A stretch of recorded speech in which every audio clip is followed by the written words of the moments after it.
The last device that we automated was an alarm clock, and basically the two things we wanted to do was display the time that it could get from the computer on an LCD screen, and also learn how to control the speaker so we could make an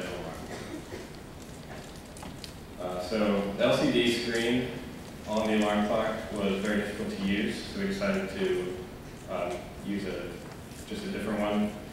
It works differently than the one on the coffee maker though, because it's a series of 7-segment LED displays, and basically we have about 32 wires connected to it that allow us to display any time that we want. For the speaker, we just found where the wire from it was connected to the power. We ripped it out of the alarm clock and plugged it into the Arduino microcontroller, and experimented to see like what voltage we have to send to it in order to make an effective alarm.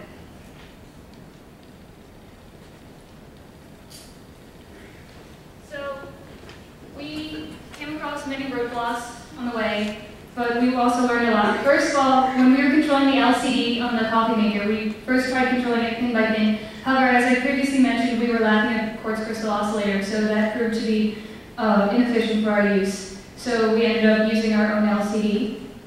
We also tried automating a remote control. However, the circuit board on that turned out to be really flimsy, and we kept on breaking the solder joints.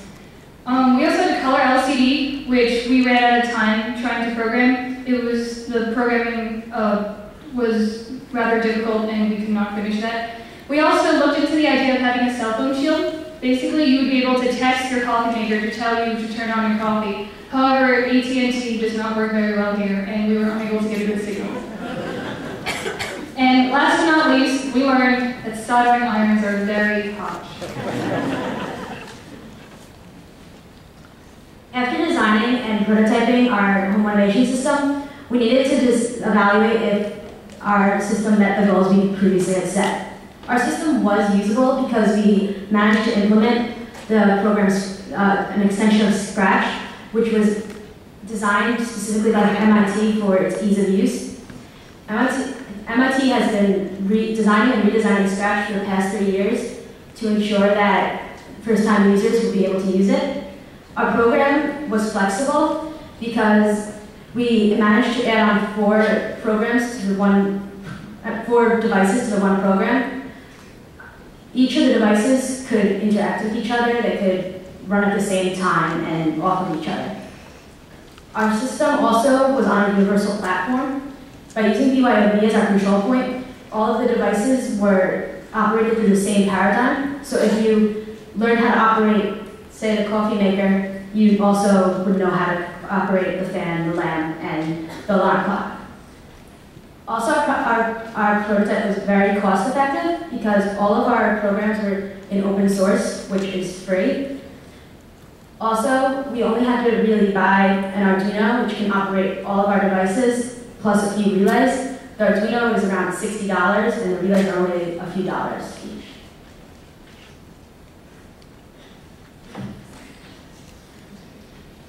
Okay. In the future, there's many roads that people can extend on our research.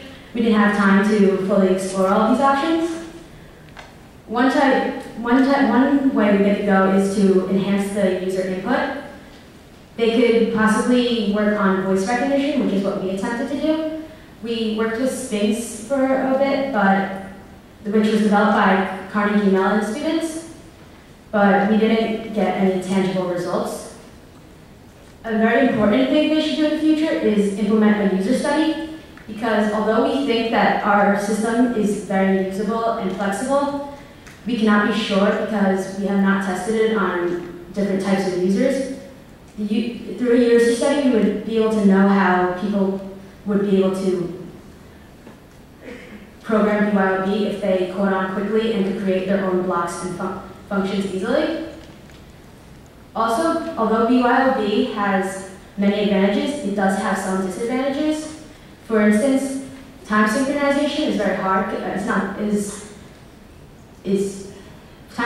The BYOD, whenever you start it, you need to manually synchronize it with the computer.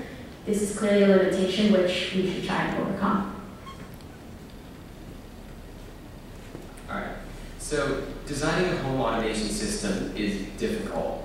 To accomplish this task, we had to learn 3 relatively new programming languages, and we had to learn how to connect them all with each other, a task for which there are no tutorials and there's very little information available, so it's largely guesswork when we're working with this. Furthermore, we had to reverse engineer every single device that we used, and we had neither schematics nor documentation for any of these devices. So we ran into a number of roadblocks in our journey to reverse engineer these devices, but however, we believe that through our research, we have laid the framework for any future research in home automation. All of our software is open source, and we fully encourage users to improve and even design their own new home automation systems using our paper as a guide. And we believe that we have firmly laid the groundwork for a home automation system that is useful, flexible, cost-effective, and universal. Last but not least, we would like to acknowledge these people, the administrators here at GSET and some other people that actually notable mention. Also these companies for sponsoring us, without whom Governor School probably wouldn't exist right now. So thank you.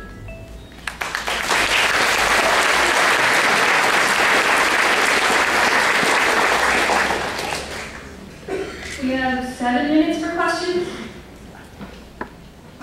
Yes. I have 2 questions. Is there any manual overrides for users that aren't familiar with programming? So like if you want to set your alarm later and you don't want to have to go into your computer and mess with the program, can they manually override it?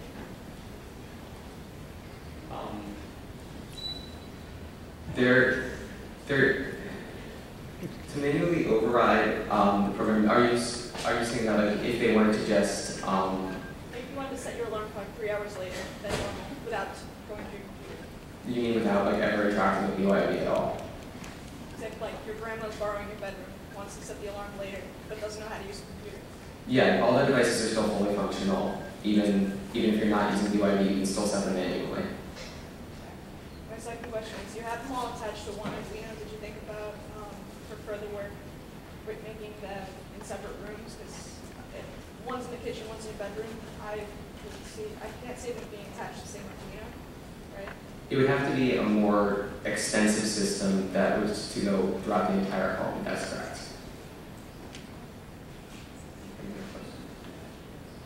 So, based on your experience, what was the single biggest challenge you faced if you were to take this into, say, more than the general public type of application situation? What's the lesson learned from your project work? What would be the single biggest challenge for this work?